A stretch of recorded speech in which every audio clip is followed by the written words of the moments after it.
Happy Thursday. And then if you're not watching live, happy whatever day you are watching this on. So hey guys, today we're going to talk about how discipline has changed my life. I'm super excited to chat about this because this topic is very near and dear to my heart. Here I have a picture of me from 2012 to 2022. It's really not about judging someone from the outside. It's more about the choices that we make every day. And the choices I was making in 2012 was a world of a difference compared to what I do now, right? So very different lifestyles, and that's really what I want to talk about. Behavior changes. The question that was the biggest turning point for me was when this guy that I met, he asked me, what are you doing today to make your dreams a reality? And my answer was nothing. I'm doing nothing. And this was, back in the day. So that was a big kind of slap in the face moment for me where I was like, whoa, this gap has expanded. It's widened and I haven't done anything about it. So it's about time I start taking action. Now, I've read a few books that I would say has pushed me into this momentum. And these are the biggest mentions, okay? The Power of Habit, Mamba Mentality by Kobe Bryant, Awaken the Giant Within, Tony Robbins. That was actually the first book that I picked up on this self-help world that I was like, whoa, this guy is telling you to take action. It's all about do it now, don't wait. And then Can't Hurt Me by David Goggins, of course, the GOAT, right? All of these books talk about taking action. So today I'm actually going to, give you the biggest mindset changes or mindset shifts that I had throughout the years. And I'm talking 3 to 5 year journey, right? I'm not talking about an overnight change. This wasn't something that I flipped a switch and everything was different the next day, right? It's about a slow and steady momentum that now has propelled me to a place where I'm unrecognizable, right? To where I used to be before. And the book that brought it all together for me was Atomic Habits by James Clear. If you haven't read this book, I highly, highly, highly recommend it. I actually have a PDF version of this book. So if you want that, join the Discord. Now, I'm not sure how to put the link of the Discord on up here, but if you go onto my YouTube channel page, you'll see the Discord linked there. And I've shared this in PDF form. After you read it, I recommend that you buy it because it's life-changing. The work that James Clear has done on this book, it's life-changing. And that is this is not sponsored, this is literally just talking from what I've read and what I've seen. So I read these books in the beginning. I didn't read this book. You don't have to read any book, by the way. All of the information is here today, okay? So if you want change, just keep on watching. But Atomic Habits synthesized all of this information for me in a much more actionable way. So that's why this is the book that I recommend versus all of these books. Nice to do. This one I would say must do for habits. Okay? We've got Jamal Green in the house. Hey, that's amazing. Thank you so much for catching me live. Yeah, I don't do these often. This is the third time I was live on YouTube. But if you guys see this number here, 474. That's actually the total number of times I've streamed live online. And most of it happened on Twitch. So I'm starting to do more live sessions on YouTube, and I'm still going to come back on Twitch. I'm still trying to figure out that schedule, but just so you know, I do like to do a lot of live content. Just haven't happened that much on YouTube. Now, for those of you guys who are subscribed, I'm sure you've seen all of these videos. These thumbnails are definitely familiar to you, right? But this is the power of habit. I've done 30-day challenges, 7-day challenges, 60-day challenges, 90-day challenges. I meditated for actually 250 something days before I decided that I didn't want to meditate anymore. And that's what's allowed me to make this type of content on YouTube. But there's so much that has happened beyond these videos that you don't see, right? There's a lot of background stuff that's going on, which has really changed me as a person, the way that I think about consistency, the way that I think about showing up, doing it on your bad days when you don't feel like it, That's the stuff we're going to talk about today, okay?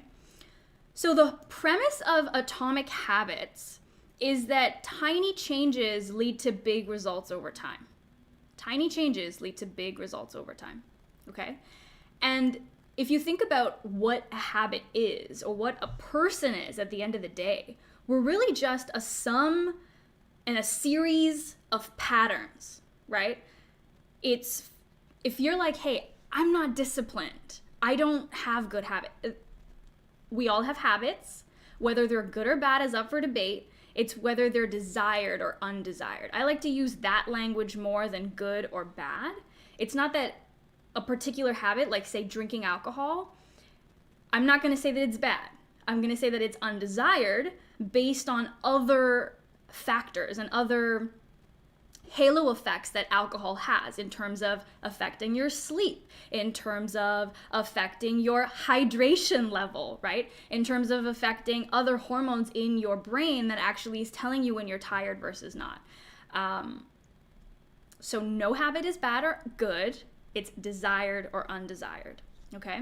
And this, what I'm showing you here, is the habit loop, where every habit starts from a cue. There's something in your environment, whether it's people or objects, that's giving you a cue that is then creating this craving within you. You have a response, which is your pattern, and then you get rewarded somehow, okay? So it's really important right now. Let's just pause and take a look at our environment. It feels like wallpaper because you've seen it so many times, but there are so many things within your environment that's actually triggering you. Like for me here, I gotta drink some water. If you got your video game controls out, I should play some video games, right? So whatever you have in your environment is giving you these triggers and desires to do a certain pattern. And at the end, you are rewarding it. So whatever is rewarded is repeated. If you're playing a whole bunch of video games, chances are you're winning, you're actually good, and that reward is enough to keep you hooked on and continue playing.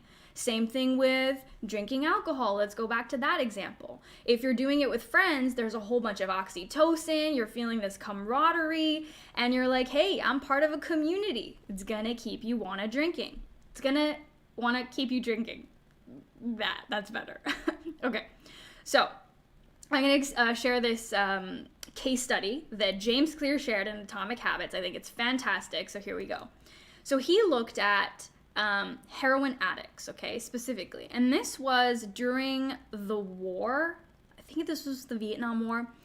And back then, they just had heroin, like, free access for the soldiers, the folks that were on the ground, okay?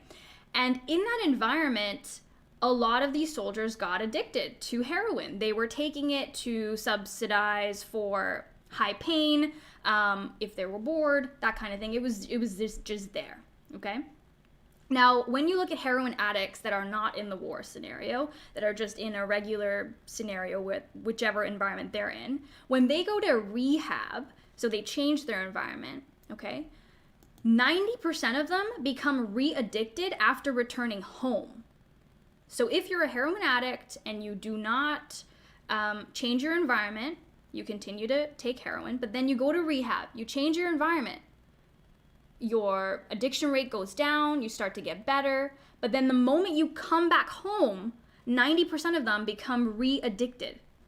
That's very interesting, right? But then let's jump back to these soldiers. This was back in 1955, right? Heroin was easily accessible in their environment. They became addicted to heroin. But then when they came back home, only 10% continued their addiction after returning home.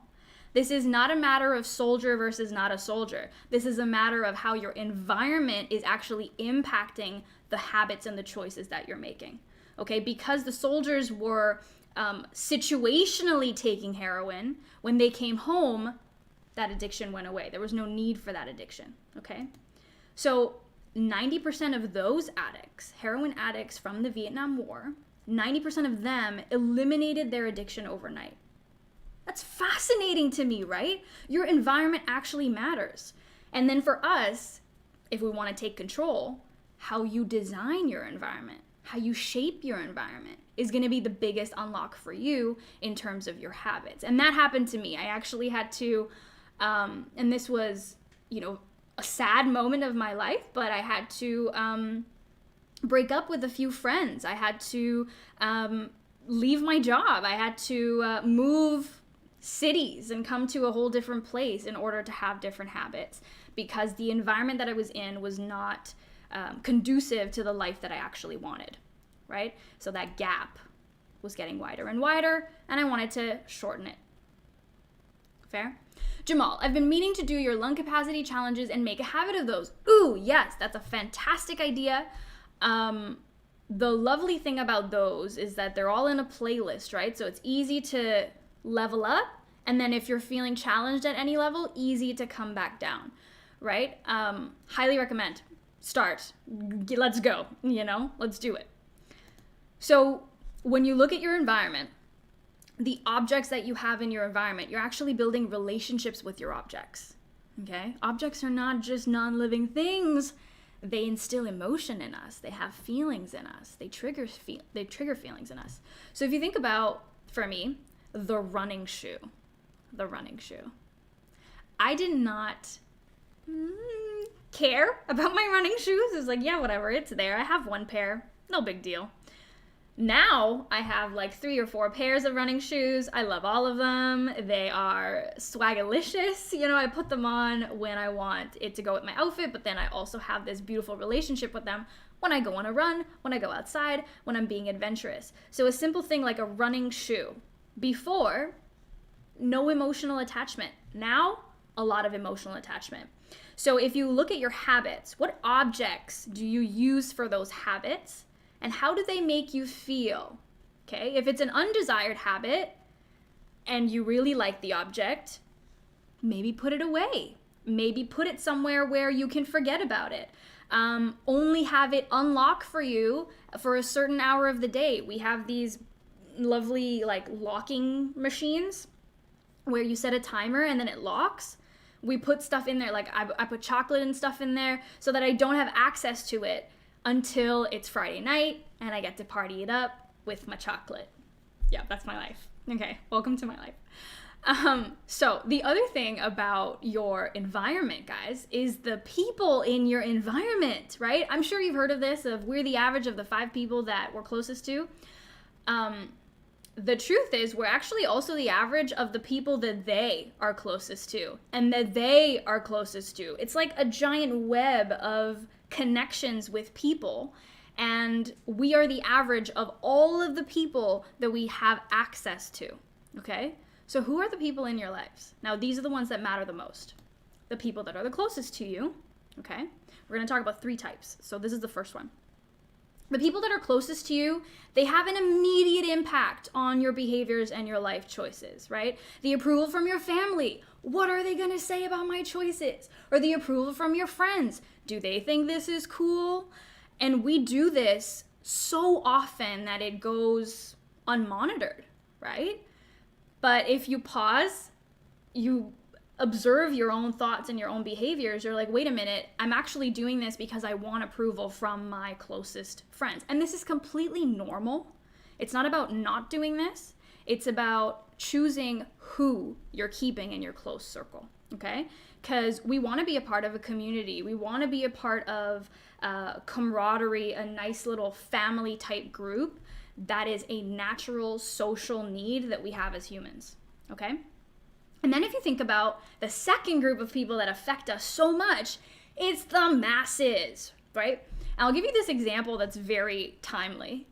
I went onto YouTube 2 or 3 days ago, and I've been seeing the Johnny Depp trial all over the place. I've never clicked it, but it's there. It's being promoted to me because I guess that's what's popular right now. And that's what the masses care about right now. Same thing when Will Smith, went on his little rampage. That was all over my YouTube page, right?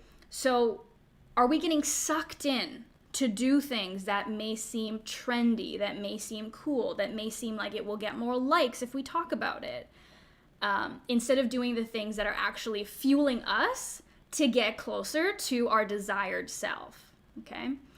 And for me, to speak from my own personal experience, growing up, I always wanted to know what was cool, and I always wanted to be cool, right? So I would say after I came to Canada, which was in grade 8, I got bullied a little bit, and it was like, okay, this is not cool. And then I went to high school, and I was able to craft my own coolness, so I was able to join the drama team. If you think theater kids are not cool, let me tell you that they are cool, okay? Yeah, we were pretty cool, I think. And I was doing, again, things based on the masses versus things that I actually wanted to do for myself. And then finally, the third group of people that impact us the most is the powerful, the mighty, all-powerful. So think about, the role models that you look up to in your life. Who are they? For me, David Goggins is a big one. James Clear is a big one. Yoga with Adriene, she's a big one. She's consistent AF. I love, love, love the stuff that she does on YouTube. If you haven't checked her out, go check her out. But who are your role models, right? Maybe you're like, hey, I'm into Elon Musk because he's like the tech guru. He's probably influencing some of the choices that you make, okay? But if you do have positive role models that are fueling you in a positive way, think about what they do on a daily basis, right? What are their habits like? What are their routines like? How can you adopt some of that mentality and implement it into your life? It's all about action, okay? Which we're gonna get to very shortly. So again, I wanna emphasize this strongly. Please don't talk to yourself in a way that like, oh, this habit is bad and I need to stop it. No habit is bad, no habit is good. It's about whether it's desired or undesired. So this habit is fueling me to become my desired self, and this habit is keeping me away from becoming my desired self. That's the type of language you want to use versus kind of, scolding yourself for doing things that are undesired, okay? And at the end of the day, self-control is a short-term strategy. So if you're like, hey, I'm going to be super controlled here and I'm not going to do it. I'm not going to eat the 7th cookie. Yeah, that's not a strategy, man. That's hope, okay? And that might work in the short term, but in the long term, you're just asking yourself to fail, right? You're setting yourself for failure because you're counting on willpower, okay? Willpower, think of it as a pool, a limited pool. If you keep taking from that pool, at some point, it's gonna get depleted, okay? And I've talked about this in my uniform video, so for those of you who know, I wear the same uniform when I go to work, like I am right now. It's to reduce those decisions, right? Because decision fatigue is a very real thing. So decision fatigue comes when we are using that willpower to be like, no, I'm not going to eat sugar today. No, I'm not going to be lazy. I'm going to go work out. No, I'm going to drink lots of water. That's taking from your willpower if they're not established habits, right? And the more you take from your willpower, at the end of the day, you're going to break all of your rules, okay? Be kind to your mind. The other thing when it comes to habits is you are going to find loopholes. I cannot tell you how many times, guys, I read all the comments, right? And in the breathing videos, there'll be a few folks who will be like, hey, how many times do I need to do this? It doesn't matter, just start doing it, right? And we set up these kind of parameters for ourselves so that we can find loopholes. How many times do I have to do this? Do I have to do it every day? If yes, okay, loophole, I'm not gonna do it. Or what counts as every day? Is it every work day? Is it also on the weekends? Do I have to do it when I also go on a run? There are no rules. You craft the rules, and that's the beauty of it, right? But you have to be specific, because if you're vague, you're gonna find loopholes. And here's why this is true, okay? It's something called the law of least effort. So I'm gonna go here, and I'm actually gonna make this bigger for us so that we can read it verbatim, okay? So here, let's see. When deciding between two similar options, people will naturally gravitate towards the option that requires the least amount of work. This is a law that our brain uses because it's just easier to operate this way, okay? exactly like the willpower pool, right? After a while, your brain's gonna get tired. And your brain is energy efficient. So it's gonna do all the things it can do in order to conserve energy. The law of least effort is exactly one of those laws that it uses to save energy, okay? So let's switch gears a little bit. Now, if you guys have questions or comments, like, please feel free to use the chat, okay? Bless you. I want this to be a full-on, like, discussion. If you want me to just keep talking, more than happy to do so. But I want you to, like, let's talk. Let's talk about your habits. Are you feeling good? Are you feeling motivated? Are you feeling, we'll talk about motivation too if you want. We can go on a side tangent. But yeah, let's switch gears for now, because what I'm going to do is I'm going to share another study with you. And this one is another one from the Atomic Habits book by James Clear. He looked at this photography teacher, this photography professor who had two classes, Class A and Class B, and he did this really cool experiment on his class, okay? So the way that he did it was Class A, he said, hey, you guys are gonna be the quantity group, okay? You guys are gonna take as many pictures as you possibly can, okay? And then if you take 100 pictures, you're gonna get an A, 90 pictures, you get a B, 80 pictures, you get a C. That's how he was breaking up the grading system, okay? They did not know the grading system, but they knew that in order to get a high grade, they had to take as many pictures as possible, okay? Class B, these guys were the quality group, okay? So he told them, hey, you just need to show me one perfect photo at the end of the semester. If it's a perfect photo, you follow the compositional rules, the lighting rules, blah, blah, blah, you get an A, okay? So now my question is, which class do you think had the best photos? The quantity class or the quality class?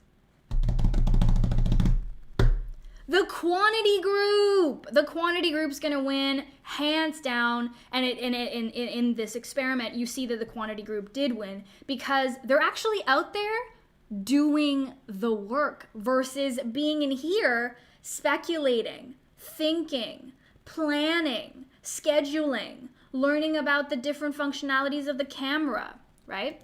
So if you're out there actually doing the work, failing, probably taking a whole bunch of nonsense photos, but then you're going to be able to find that perfect photo within the work, right? Whereas the other group that was sitting around trying to get that one quality photo, they were not necessarily doing the work. They were doing the planning of the work, okay? So this is what James Clear calls motion versus action. Action is when you're in there, you're doing it, you're crossing stuff off your list. Like, let's go. We're out here in the wild taking photos. Motion is where you feel like you're moving, but you're not really doing the thing that you're supposed to be doing, aka taking photos. So let me give you some other examples, okay? If you're trying to be a writer and you outline 20 ideas for an article versus you actually sit down and write the article, right? How many times do we do this? I do this. YouTube videos, I'll come up with all these ideas, but it's like, okay, well, you gotta actually film the video and you gotta actually edit the video and put it out, right? So our identity, this ego that we have, this self-identity that we've propped up, it likes motion because it allows us to feel safe. Oh, I'm just learning. I'm just figuring it out, but we're making progress. Everything's good. But you're reducing the risk of failure. We hate failing so much that we like motion because it keeps our identity intact. The moment we fail, we think we're not good enough. We get self-doubt. We feel all of those creeping thoughts come up. And so taking action is hard, okay? But hey, if it was easy, everybody would be doing it. And that's why we're having this conversation, because we got to do the hard things, right? Yeah. Okay. Quality. Ooh, Jamal. Okay, yeah, interesting, right? And that's the mindset shift that we're trying to have, right? It's the quantity. It's the quantity. Keep it simple. I guess the research makes you feel like you're busy. Exactly. Bingo. Exactly. So we want to stop planning, start practicing. Okay? And I like to use the word practice instead of, I got to do this, because it feels like when you have to do it, you have to make it perfect. But if I'm practicing doing it, I could fail. It's totally okay, right? Jimmy B, good question. How can we balance doing some research so we are knowledgeable but not wasting time? The best research is action, okay? When you do it, so for example, I started using Adobe Premiere Pro to edit my videos. I don't really know what the full capacity and the full functionality is, but the moment I start editing a video and I take a project and I tinker with it, that's when I'm gonna have questions. And those questions, you can then go research and then apply it immediately. So you're not trying to do a whole bunch of research before, because chances are you're not gonna apply it and then you're gonna forget it. So it's gonna be wasted time. Instead, do the thing, research as you go, apply the research immediately. Hopefully that helps, okay? Biggest rule when you get started, the 2-minute rule. What is this rule? If it takes 2 minutes, you can't say no. You got to do it. It's only 2 minutes, right? So when you start a new habit, it should take you less than 2 minutes to do. What? So say you want to start working out.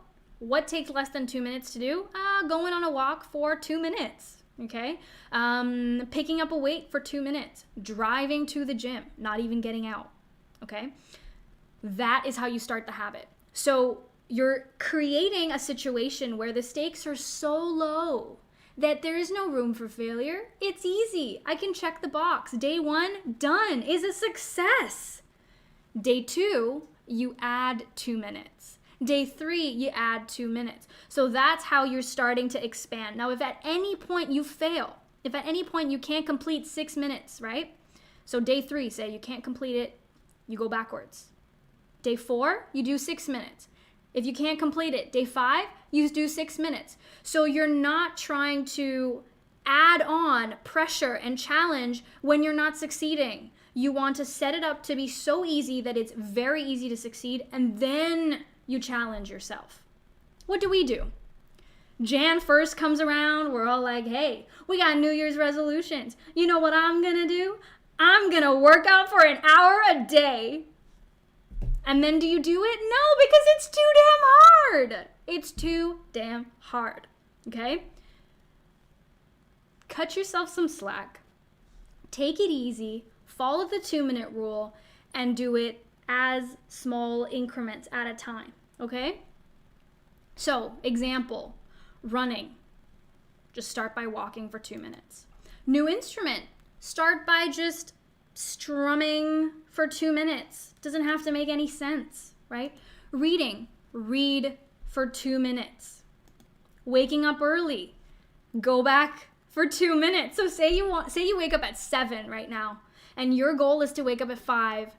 That's gonna take a while because all you're gonna do is go back 2 minutes every single day. You know how easy that is? And you know how successful you're gonna be? By the time 90 days rolls around, or whatever the math is on that, you're gonna be like, oh yeah, I wake up at 5 o'clock now because I went back 2 minutes. Because if you don't do that, years will go by and you'll be like, oh man, waking up at 5 is so hard.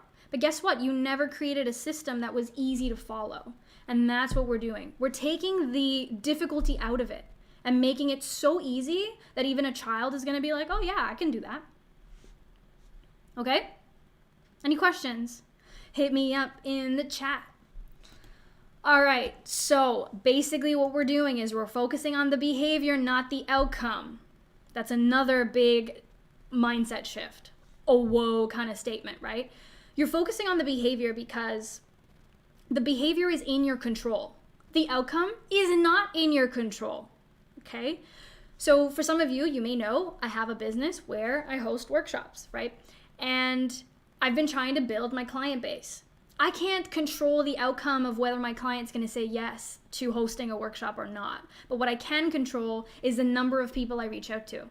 I can control the pitch deck. I can control how I sell. I can control how often I sell, how often I get out there, right? I can control how often I practice my workshops, but I cannot control the outcome, right? So oftentimes we say, hey, I want to lose weight and I want to get to this particular weight, or I want to get buff, right? I want to look like this. We're focusing on the outcome. Focus on the behaviors. What am I going to be eating? What am I going to be doing from an exercise standpoint? How am I going to be sleeping? How am I going to be hydrating? These are the things that are in our control. Control the controllables, not the outcome. Okay? And James Clear takes this image to show us that behavior change is something that will be the most effective, the most successful if you focus on changing your identity. Okay? So this story is a pretty popular one. I've shared it many times, but I had an argument with an individual 3 or 4 years ago when they were like, hey, why don't you just run? Because I wasn't getting enough cardio. And I was like, how do I get more cardio? Why don't you just run? I started arguing with this person saying, I'm not a runner. I don't run. My body doesn't run, okay? It hurts my chest. My legs hurt. I feel very heavy. I'm not a runner. It was part of my identity that I wasn't a runner. And because of that, behavior change was so difficult. But the moment I said, you know what? I could be a runner. I might be a runner. Let me try. And I started jogging. I started jogging for just a couple of minutes and then walking again, right? And then slowly increasing the pace over time. And now it's come to a point where my identity is I am a runner. You've seen so many videos of me, right? Where I run to do these experiments. And that's because slow and steady wins the damn race, right? So for you, stop focusing on outcomes. You can start focusing on processes, right? The processes, like the systems and stuff in place. But at the end of the day, if you really want a habit to stick, you gotta make it a part of your identity, okay?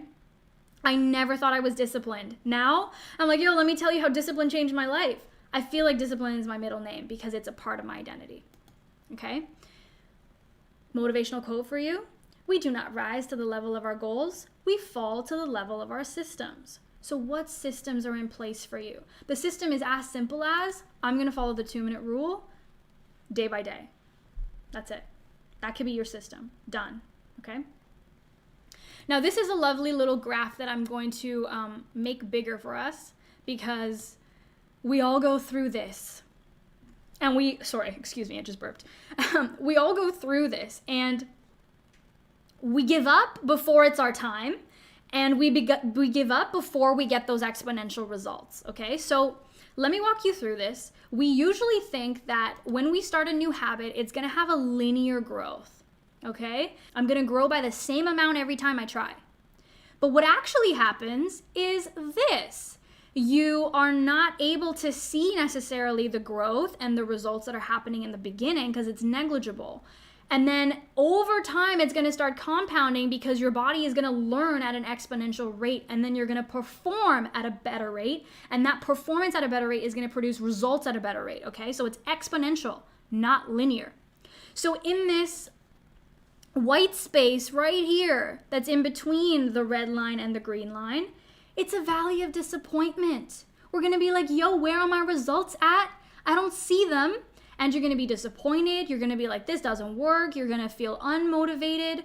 But that is a normal part of starting a habit, okay? So instead you want to think about and kind of give yourself that vision of, if I can change my behaviors one by one every day, then over time, I will be able to succeed at it. Stitcher, I have a problem wanting to improve too many things at one time. How do I prioritize?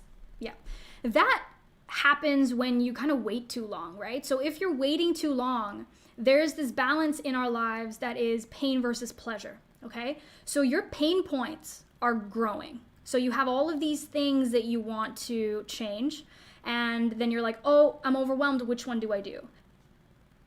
Bucket your life out by career, health, relationships, and that kind of thing. Like just bucket your life out and then look at where you are right now. So what is your current state?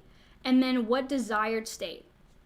So if the gap is too wide for your current state versus your desired state, that's where you start. Okay. So if your gap for health and your current state is your health is a 5 out of 10, but you want to get to a desired state of 8 out of 10, well, that's 3 points. But if you're in your career, your current state is an 8 out of 10 and you want to get to a desired state of 9 out of 10, that's just 1 point, right? So you want to focus on health then because that's the biggest gap, Okay, hopefully that helps you, but scaling it for yourself, I think, is a big unlock moment. Jimmy B, the hard thing about big goals and this graph is that it feels like you don't make a lot of progress at the start.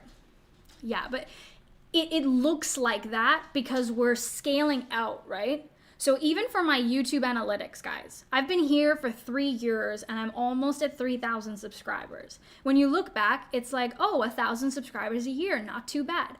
But that's not how it happened.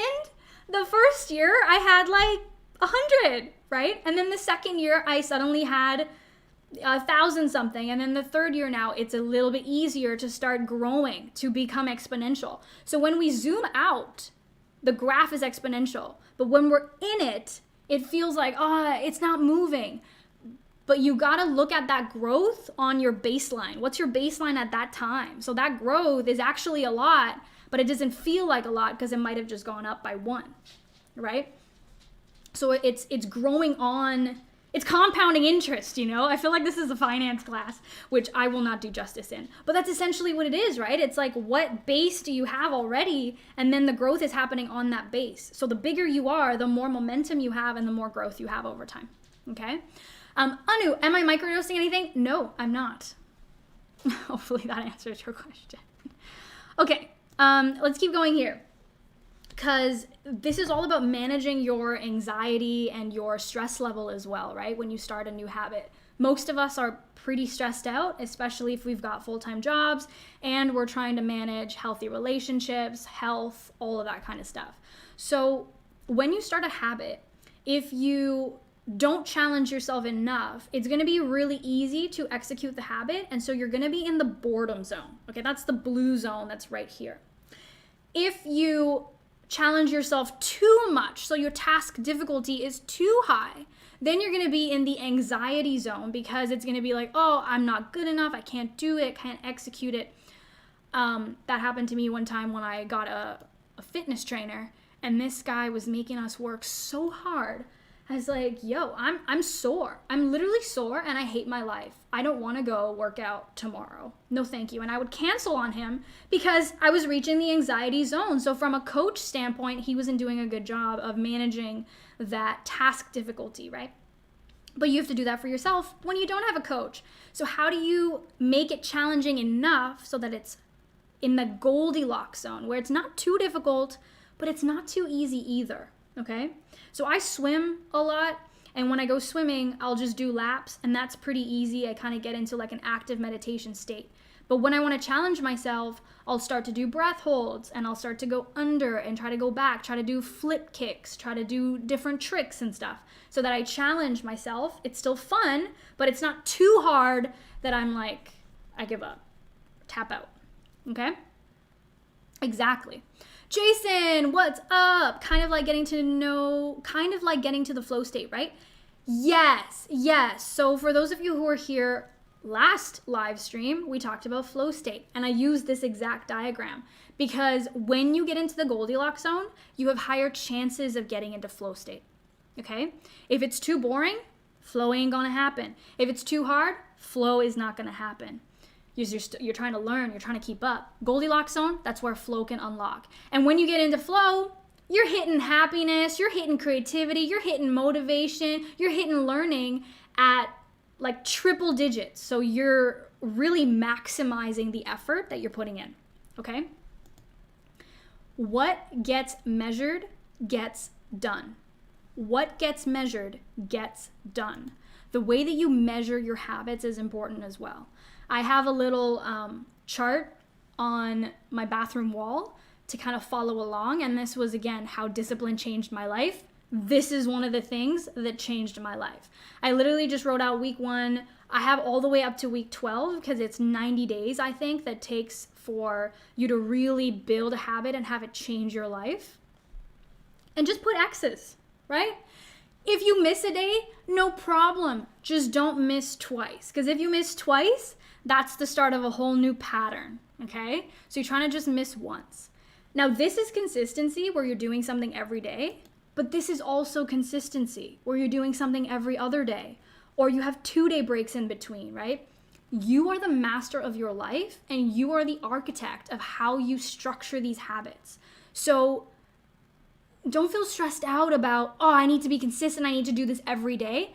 No, you don't. Some things you can choose to do every day, and some things you can choose to do every other day.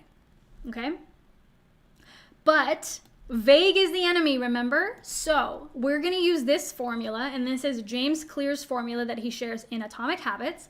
He says, I will do blank behavior at blank time in blank location. So guys, right now, this is your moment, okay? If you're like, what sign do I need? This is your sign. So write it out. I will meditate for 1 minute at 7 a.m. I will make my partner a cup of tea at 8 a.m. in the kitchen. If relationships was one of your goals, and that's a nice way to get a habit associated with it. Okay? I hope this is helping. The other thing is, you already have habits in your day, so you can create a trigger out of a habit. When you wake up, when you get dressed, when you eat dinner, these can be triggers to start another habit after, okay? So this is called habit stacking. So you have habit 1, and then you do habit 2, and then you do habit 3, and then you do habit 4. The reason I have it like a staircase is because you don't want to be doing 4 new habits at the same time. It's going to be too overwhelming. And I remember here, who was it? I think it was Stitcher. Yeah, Stitcher, you asked, how do I prioritize? So first you pick one, but then after you get comfortable of doing that habit for like 30 days, 60 days, 90 days, then you can add another habit on top of that, okay? So say you want to work out and meditate. Don't start both at the same time. Start working out. And then after you get comfortable working out consistently, meditate after. That kind of thing, okay? And then you can stack. So the way that the stack works is after X, I will perform Y. The more you do a habit over time, you're going to get to this beautiful place called automaticity, okay?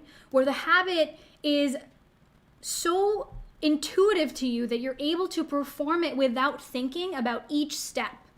And it occurs in this non-conscious mind, okay? So you're kind of going into autopilot, right? We're probably in autopilot when it comes to everything in our lives right now. So in order to change it, we have to get out of autopilot, create better systems, keep doing it, and then you get into autopilot again, okay? So you're kind of reassessing and re-evaluating your life to make sure you're getting to that desired state, okay? Okay, finally, from a neuroscience perspective, when you do these habits, you're having a whole bunch of neurons fire at the same time. Neurons that fire together, wire together, okay? And this was first described in 1949 by the neuropsychologist Donald Hebb. Apparently, he gets a whole bunch of credit, but it was actually like a woman who discovered it. I unfortunately don't know her name, but if you do know her name, please let me know. But this wrongly gets attributed to Donald Hebb, and so I wanted to bring that to our attention so that we can figure out who the actual owner of this quote is, okay? Neurons that fire together, wire together. And we call it the Hebb's Law. He gets all the credit. And that's this concept that the more you do a habit and you associate all of these other things with that habit, all of those other things are going to become a part of that habit. So, for example, if you listen to music every time you run, that is going to wire together. So if you don't listen to music when you run, it's not going to feel as fulfilling or as dopamine inducing. So you want to keep your habit as simple as possible so that it's easier to execute and you still feel satisfied. So this is the end kind of summary slide, which I think is a really good takeaway, where if you want to make your habit effortless, the cues are going to want to be obvious. So you see something in your environment that makes you want to do the habit. It's triggering you to do the habit. It's attractive. So there's a reason why this habit is going to better your life. It's attractive to you. It's easy to do. And at the end of the day, it's satisfying to do. If you want to get rid of a habit, I want to stop doing this, you want to make the cues invisible. So there's no trigger. If the trigger's not there, the patterns aren't going to happen. It's unattractive. So maybe you start associating negative feelings, negative outcomes with the negative habit, okay? You make it hard for yourself, and then you make it unsatisfying for yourself. So there's a lot of self-talk that's happening as well by keeping the habit and not having the habit, right?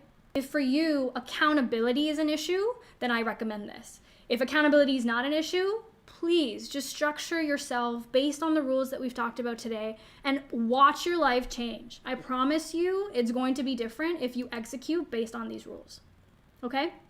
Because at the end of the day, habits plus deliberate practice is going to get you to mastery. The biggest, quote that I take away from the last 3 to 5 years of how discipline changed my life is that I may be unrecognizable to some, but this is the most at home I felt with my own reflection. And I think that's the most important thing, the relationship that you build with yourself.